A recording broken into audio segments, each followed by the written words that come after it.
enigma do património histórico-cultural português é, sem dúvida, o políptico patente ao público no Museu Nacional de Arte Antiga, em Lisboa, conhecido por painéis de São Vicente, da autoria do pintor Nuno Gonçalves.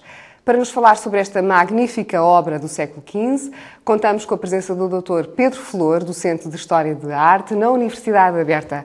Dr. Pedro Flor, muito obrigada por ter aceitado uma vez mais o convite. É um prazer recebê-lo em estúdio, naturalmente, e hoje, em particular, para falar desta magnífica obra. Volto a adjetivá-la desta maneira, porque é, sem dúvida, um dos ex-libris do Museu Nacional de Arte Antiga que a acolhe há já vários anos. Da autoria de Nuno Gonçalves. Quem foi este pintor? Bom, antes de mais é preciso dizer que sobre Nuno Gonçalves temos muito pouca informação. 3, 4 documentos de arquivo que nos apontam para um pintor possivelmente de origem portuguesa. Também aí não há consenso sobre essa matéria, mas à partida parece que ser relativamente seguro dizer que é um pintor português, ativo durante o reinado de Dom Afonso V e possivelmente ainda também ativo no reinado de Dom João II. Ativo e também um pintor que trabalhava para a corte, trabalhava para o rei. Exato. Há segurança também. Exato, isso nesse aspecto também é nessa perspectiva que é necessário entender a obra de Nuno Gonçalves, porque é precisamente com pagamentos régios, nomeadamente de um desaparecido retábulo para a capela do Palácio Nacional de Sintra, que sabemos Nuno Gonçalves ter pintado com segurança para a coroa portuguesa.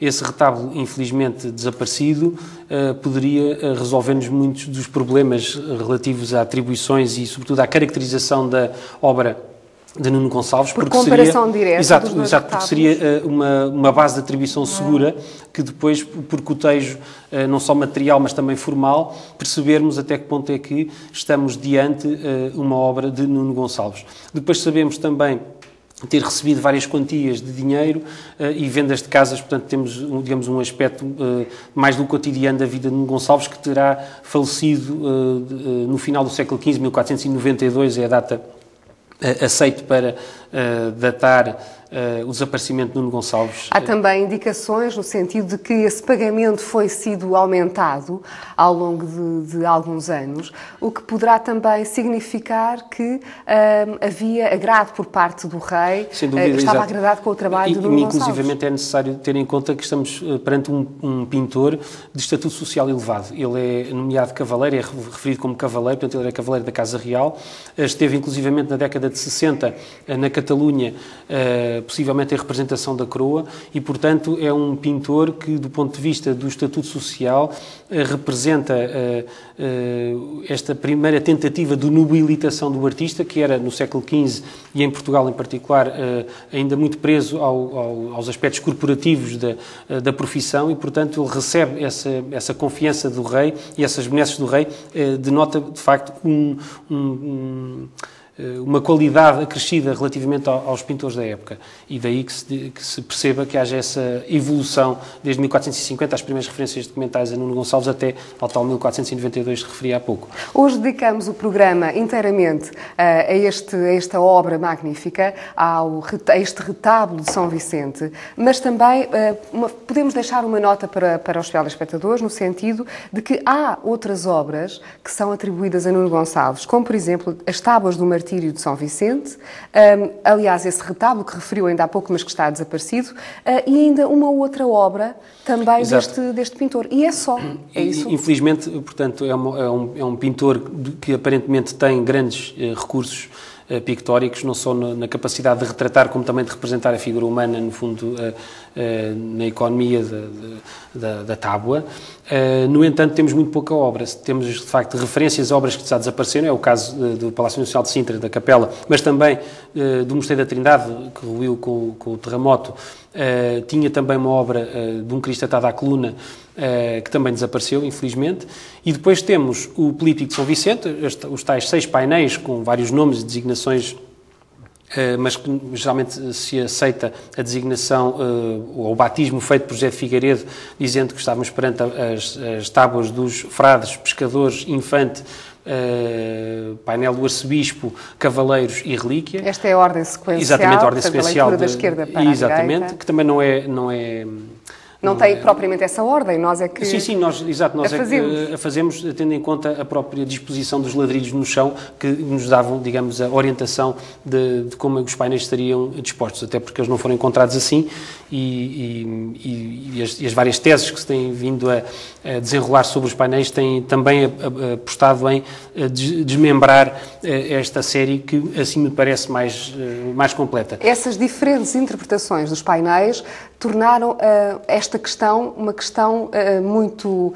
interdisciplinar, se assim podemos dizer, Sim. muito polémica também, e tornou-se uma verdadeira questão dos painéis. Pois, podemos aflorar um pouco esta eu acho que situação também. de facto, é uma temática aliciante tentar desbravar ou tentar perceber a história dos painéis. Mais do que a história dos painéis, é a história da história dos painéis. Não sei se concorda, mas que deverá começar em primeira linha pela quantidade, pelas 60 personagens que povoam esta obra. Portanto, quem é esta gente? É legítimo que tenhamos todos esta inquietação. Sem dúvida. E esta questão. Infelizmente, aquilo que posso dizer é que, com segurança, temos apenas 4 ou 5 retratos. Ou seja, todas as restantes representações nos painéis de São Vicente são, possivelmente, os chamados portraits d'époque, ou seja, retratos de época, figurações inspiradas em pessoas que, certamente, o pintor conhecia, mas, verdadeiramente, a representação individualizada e o retrato propriamente dito pode-se apenas apontar em 4 ou 5 personagens muito específicas. Que são elas? Que são elas a figura idosa que se encontra ao lado do São Vicente, no painel do Infante. O próprio pseudo-retrato do Infante, também aí não há certezas, também parece ser um rosto bastante individualizado. Depois a figura que segura a relíquia, possivelmente uma referência à variação da Câmara do município de Lisboa, é também ela um retrato. A própria figura dita do judeu também parece ser um retrato. Isto porque, de acordo com os exames de refletografia, ou seja, dos exames de fotografia a infravermelho que os painéis foram feitos em 94, exatamente, em 1994. Português do Museu. Exatamente, revelaram-nos que o pintor teve o cuidado de representar algumas das figuras individualizadamente.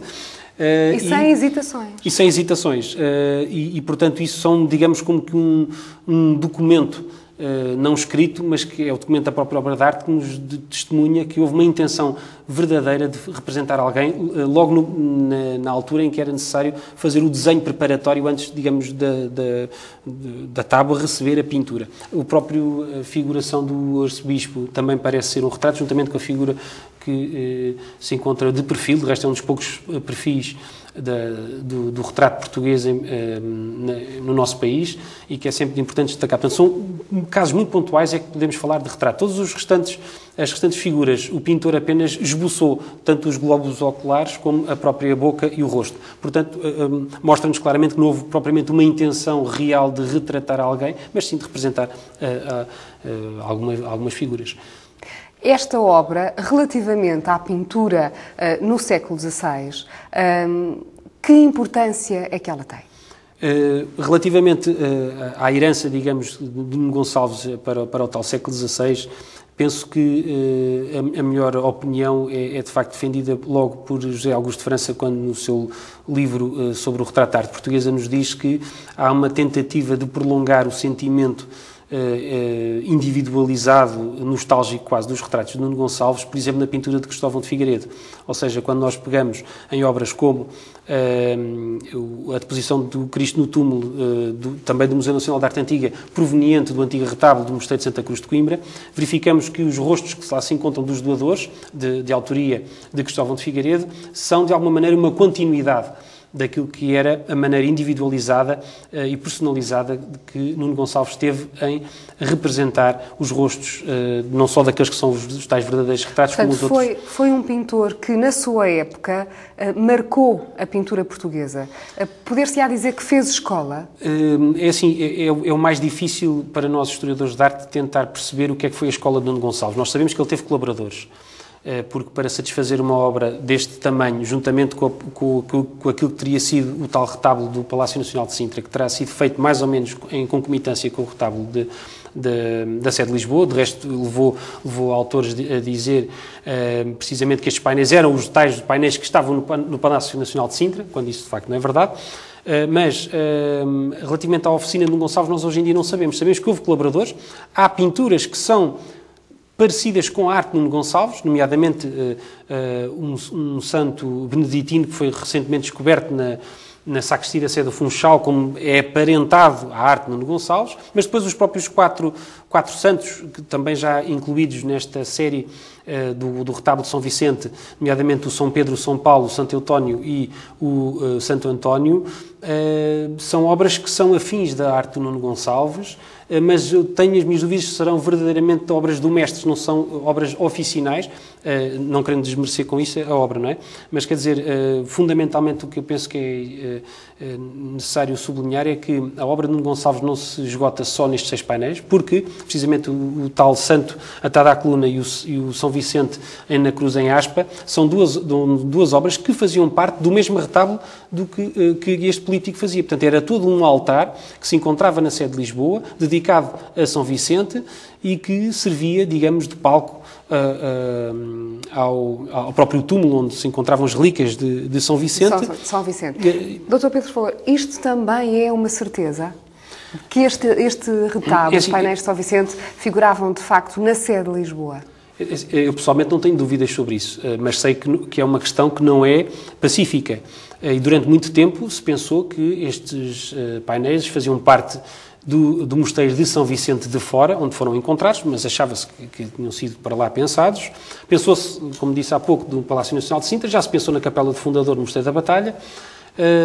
Pensou-se também que era uma obra do Paço de Alcáçova em Lisboa também, portanto, no Castelo de São Jorge. Mas, de facto, a documentação, não só do próprio Francisco de Holanda, que no século XVI nos testemunha a presença de obra de Nuno Gonçalves no altar da sede de Lisboa. A própria descrição que o autor anónimo do célebre manuscrito do Rio de Janeiro, que descreve o altar de São Vicente e descreve os painéis, documenta-nos a presença destes painéis na Sé. E depois há um argumento que joga contra a tese da Sé de Lisboa, que é dizer, mas o terremoto destruiu o túmulo de São Vicente e o retábulo de São Vicente. Só que os autores que defendem esta teoria esquecem-se que os painéis foram retirados no final do século XVII para o Paço de Marvila, pelo Paço Episcopal de Marvila. Possivelmente para restauro. Possivelmente para restauro. O resto do Dom João V depois quer fazer um restauro interessante nestas pinturas. E houve um retábulo feito arriscado por Félix da Costa Meza e executado por João Antunes para a sede de Lisboa. Ora, foi esse retábulo que foi destruído no terremoto. E, portanto, as tábuas salvaram-se. Portanto, enquanto os autores não perceberem a história dos painéis desde que foram realizados para a sede de Lisboa, a sua transferência para Marvila, depois, posteriormente, para o Patriarcado em São Vicente e depois, mais recentemente, para o Museu Nacional de Arte Antiga, nunca conseguirão resolver esse enigma. Exatamente, já no século XX. Portanto, não tenho muitas dúvidas em dizer que esta obra, juntamente com a tal obra e meia que há pouco falei, do Santo atado à coluna e do integrariam Santo... Integrariam o altar que narrava, escrito por André de Rezende, por Dom Rodrigo da Cunha, portanto, o historiador da História Eclesiástica de Lisboa, do século XVII, portanto, todo um conjunto de autores que vão testemunhando a presença dos painéis, que não estavam sozinhos, estavam junto ao túmulo de Dom Afonso IV e de Dona Beatriz, portanto, Dom Afonso IV como um dos reis que personificava a vitória contra os mouros, na célebre Batalha do Salado, depois o ex-votos da Sociedade Portuguesa do século XV, em agradecimento pelas gloriosas campanhas de Portugal no Norte de África, por Dom Afonso V, através deste magnífico retábulo. Nomeadamente em Erzila. Nomeadamente Erzila e Tânger. Depois, mais tarde, já no século XVI, a encomenda de um conjunto de tapeçarias que narravam a conquista de Tunis, portanto, uma grande batalha que houve no norte de África, onde participaram tropas portuguesas, também contra o infiel, adornavam o deambulatório da Sé. E, portanto, há aqui fora os troféus e, enfim, as bandeiras que são descritas também, que adornavam a Capela Mor, que não tinha na época o ar frio que tem a atual Capela Mor barroca. E, portanto, temos um espaço que recebe os painéis de São Vicente, mas tem este ambiente, estas presenças que não eram por acaso. Dr. Pedro Flor, atentando aos dois painéis centrais, podemos ver a figura central destes dois, atentando que será, então, o São Vicente, não tem os atributos habituais deste santo. Faltaria a palma, e os dois corvos. Exato. Até porque está também duplicado. Isto também será um enigma? Por que razão é que está a figura presente nos dois? A mesma figura, com a mesma indumentária? Qual é o significado que isto tem? Quem olhe para a pintura do século XV e do século XVI, enfim, pintura do Renascimento em largo modo.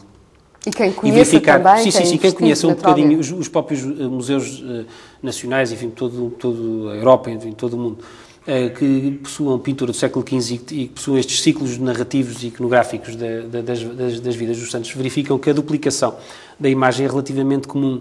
Portanto, a questão da duplicação, que tanta confusão fez a alguns autores, nomeadamente a Teresa Schedel Castelo Branco, quis inclusive ver nestas duas figuras a figuração dos santos gêmeos São Crispim e São Crispiniano, portanto, resolvendo assim a representação dupla.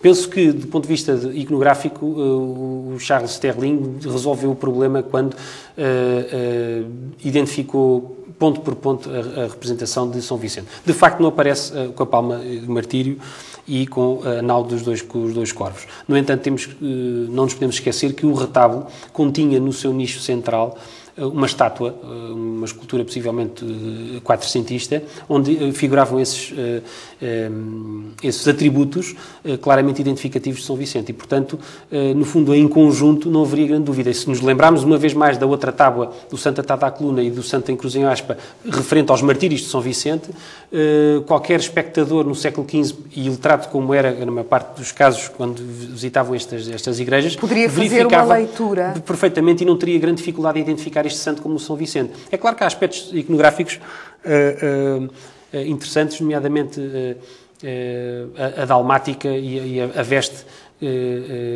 negra que se encontra por trás da dalmática, ou o próprio caraminhola. Terá que cifrar um pouco esta linguagem. Exato, portanto, a dalmática tem a ver com a veste litúrgica, portanto, essa veste vermelha e dourada que é um atributo. Que é um atributo dos diáconos, dos santos diáconos, portanto, era a veste que era utilizada para a leitura do Evangelho. E, portanto, São Vicente, juntamente, por exemplo, com São Lourenço, também aparecem sempre representados com a dalmática. E, portanto, mas depois o próprio livro já aparece no século XV como atributo de São Vicente, nomeadamente no livro de Horas de Dom Fernando aparece, por exemplo, esse mesmo São Vicente representado com o livro. Depois, no painel do arcebispo, as cordas que se encontram aos pés do santo são também um atributo do próprio martírio de São Vicente.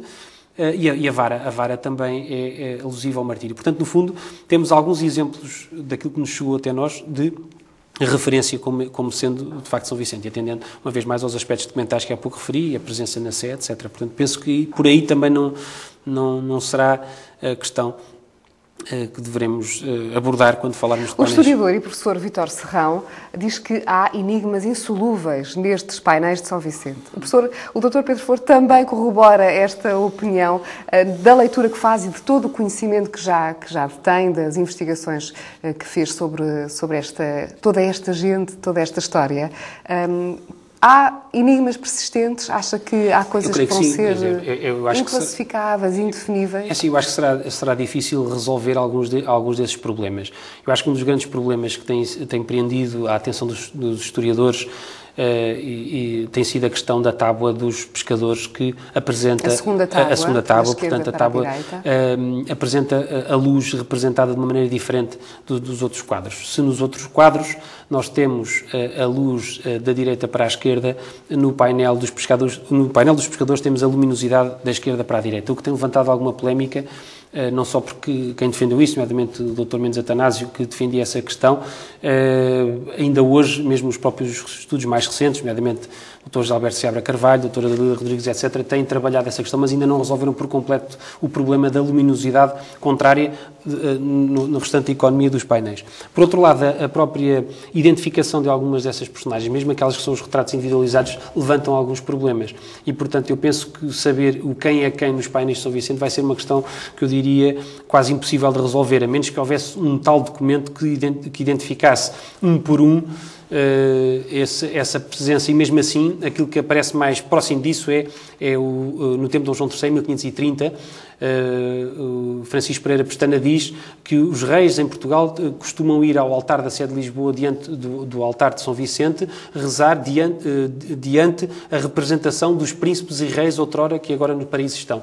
E, portanto, reis e príncipes outrora que estão no paraíso, em 1530, remete-nos para reis e príncipes. Nós sabemos que, pelo menos, reis e príncipes estão certamente nos painéis. Agora, mais do que isso, não sabemos. A questão de estar, pelo menos, duas figuras com um joelho em terra, isso tem algum significado? Assim, tem, mas mesmo assim até isso não é pacífico, não, porque é possível encontrarmos, por exemplo, na representação não só da pintura, mas também da iluminura, de figuras ajoelhadas com um joelho em terra e não serem figuras reais ou realengas. Mas uma vez que eu referi este aspecto, o que é que isso poderá significar? Pode significar, por exemplo, um aspecto que para aumentar mais a confusão, é que o desenho subjacente, o desenho feito antes da aplicação da camada cromática nos painéis, representava a figura que está no painel do infante e que olha para o livro com os dois joelhos em terra, e depois só na fase da pintura propriamente dita é que o artista, possivelmente por indicação do mecenas, portanto de quem encomendou, obrigou a que ficasse representado com um joelho só em terra. E portanto é um tipo de sinal iconográfico que eu também tenho as minhas dúvidas que seja identificador ou sinal inequívoco de uma presença de uma personagem régia. Por outro lado, essa figura foi extremamente alterada, porque o chapéu também não corresponde àquilo que nós hoje em dia vemos. Portanto, houve uma série de alterações. Enquanto os painéis estavam a ser feitos, portanto, na altura do desenho, quando se fez o desenho subjacente, e hoje em dia, com os tais exames de infravermelhos, conseguimos ver qual é que era o desenho que o pintor fez para preparar, então... Isso aconteceu recentemente, até há poucos anos, com uma obra de Amadeu de Sousa Cardoso, portanto... Também, pois, é uma questão que é recorrente hoje em dia. Quem estudar pintura, hoje em dia, faz sentido se tivermos ao alcance esse tipo de materiais e de exames. A pegar em exames de infravermelho e ver o que é que está por detrás do espectro visível. E, portanto, ao chegar precisamente ao espectro invisível, e, portanto, viu-se claramente que houve uma mudança de programa quase iconográfico entre o tempo em que Nuno Gonçalves faz o desenho e depois faz a pintura. Por exemplo, a figura do pseudo-infante, que está de mãos postas, aparecia no desenho subjacente a agarrar o menino que se encontra com o gorro e sem espada. O resultado, hoje em dia, é totalmente diferente. A figura põe as mãos e o menino segura uma espada e volta a cabeça de maneira diferente. Portanto, no fundo, há aqui uma série de alterações,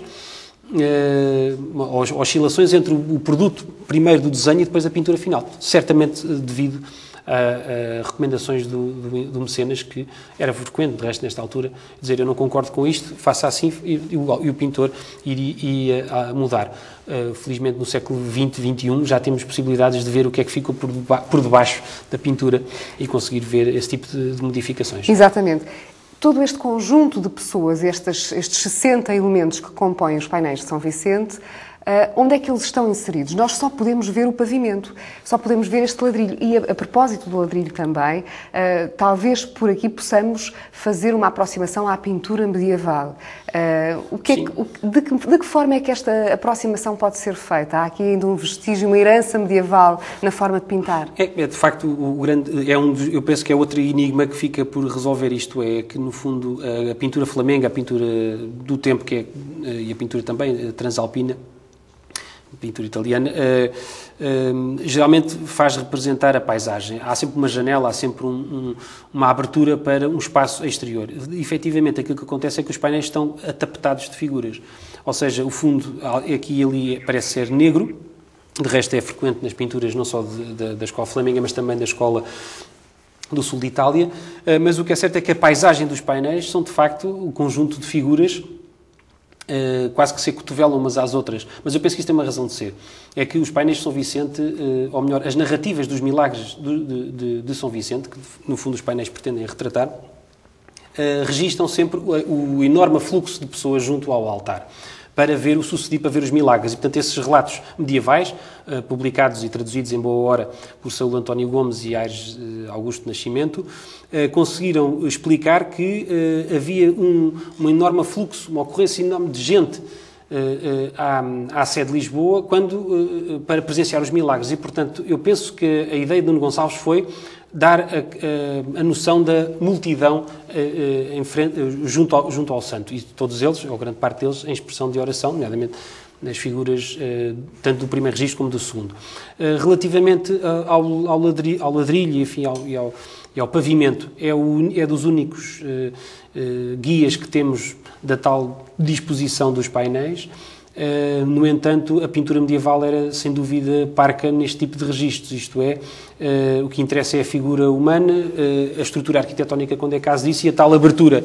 A pintura medieval, enfim, aqui trato já no período tardo-medieval, e realmente o pavimento permite-nos apenas a orientação da colocação dos painéis e pouco mais. Há pormenores belíssimos da pintura, nomeadamente das sombras que o pintor consegue dar, nomeadamente não só com o armamento, com as lanças que se encontram pousadas, mas também as sombras dadas pelas vestes, e depois os contrastes que consegue fazer no armamento, quer dizer, a luz que passa não só nas couraças, no próprio elmo, estou-me a lembrar ali do painel dos cavaleiros. Dr. Pedro Flor, que nos remete para uma pergunta incontornável, que será: por onde é que passou Nuno Gonçalves? Quem foi este pintor? Pois, portanto, é um pintor, como eu disse no início, que é provavelmente um pintor português. Certamente que teve contacto com a pintura flamenga, por um lado, porque toda a sua expressão pictórica remete-nos para o mundo nórdico. Exatamente, remete-nos para o Van der Weyden, para um Boots, enfim, para vários pintores do nível destes que referi. Mas penso que a viagem à Catalunha, no princípio da década de 60 do século XV, terá também introduzido Nuno Gonçalves ao mundo da pintura mediterrânica e do tal sul de Itália e catalã, que tão bons exemplos deu, nomeadamente Antonio da Messina ou Colantónio, portanto uma série de pintores que representam a figura humana muito parecido, de modo parecido com Nuno Gonçalves. E, portanto, temos um pintor eclético com influências várias da pintura do tempo, porque possivelmente em termos de herança pictórica em Portugal não temos muito mais. Nós sabemos que existem pintores portugueses no estrangeiro, mas há muito poucas referências documentais de pintores portugueses a trabalhar em Portugal. A terminar, creio que mais uma certeza: ele contribuiu grandemente para uma melhoria da qualidade da pintura em Portugal. Sim, é natural que sim. Infelizmente continuo a sublinhar o problema de não termos obras de arte em número suficiente para podermos testemunhar aquilo que podia sido o verdadeiro peso. No entanto, quero recordar uma questão que foi já lembrada também em boa hora por Rafael Moreira, que vê na pintura de Columbano, nomeadamente na representação do Grupo do Leão, a representação célebre dos vários artistas com que ele convivia, uma alusão, de alguma maneira, à representação dos retratos dos painéis. E não deixa de ser curioso que o próprio Columbano esteve envolvido, possivelmente, na descoberta embora isso também não seja consensual, mas seja como for. Eu penso que podemos quase que até dizer, ainda há bem pouco tempo, um célebre programa cómico da nossa televisão, da RTP, apresentava como genérico a representação dos painéis, portanto, e o próprio pós-25 de Abril representava todo o PREC nos painéis. Portanto, os painéis continuam a ser uma obra de referência não só televisiva, mas também de caricatural da sociedade portuguesa. E que podemos também visitar no Museu Nacional de Arte Antiga. Dr. Pedro Flor, muito obrigada por ter aceitado uma vez mais o convite. Chega ao fim o programa de hoje. Se nos quiserem enviar mensagens, sabe como fazê-lo. Escrever para o e-mail, que é o entrenos@univ-ab.pt. A equipa despede-se, mas marca encontro no próximo programa. Obrigada.